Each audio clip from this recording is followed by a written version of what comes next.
आले.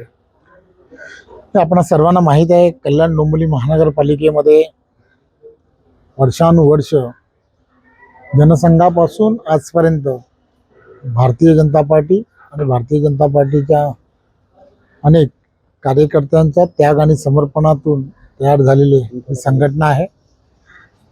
विश्व हिंदू परिषद आणि त्याचबरोबर बजरंग दलाच्या कडवट अशा हिंदुत्ववादी विचाराच्या असणाऱ्या कार्यकर्त्या, त्याचबरोबर भारतीय जनता पार्टीच्या त्या जिल्ह्याचे अध्यक्ष सौ रेखा राजन चौधरी या आणि त्याचबरोबर डोंबिवली शहरामध्ये संघाचं घर म्हणून ओळखलं जाणारं नवरे कुटुंब आणि त्या कुटुंबातील असणाऱ्या सौ आशावरी नवरेताई या सुद्धा अशा दोन जणी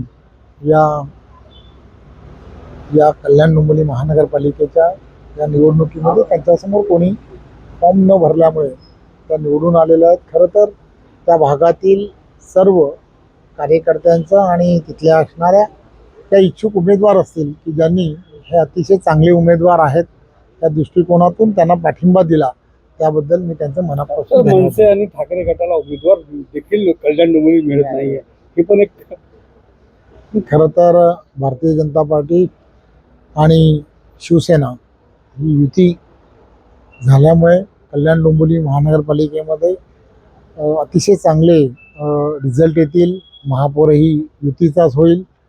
यामुळे बऱ्याच ठिकाणी कार्यकर्त्यांनी, विविध पक्षातील कार्यकर्त्यांनी सुद्धा थोडासा सपोर्ट्स हा महायुतीला देण्याचं ठरवलं आहे.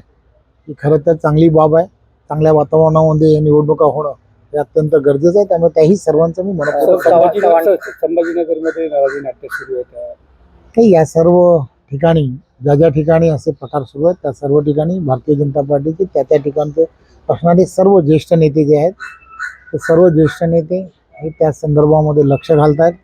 खरं तर कार्यकर्त्यांच्या निवडणुका आहेत. अनेक कार्यकर्त्यांना खरं तर उमेदवारी न मिळाल्यामुळे वर्षानुवर्ष काम करत असतात, त्यामुळे थोडीशी नाराजगी असते. परंतु भारतीय जनता पार्टीचा कार्यकर्ता हा राष्ट्रप्रथम, त्यानंतर पक्ष या भूमिकेत काम करणारा आणि समर्पित भावनेतून काम करणारा कार्यकर्ता असतो.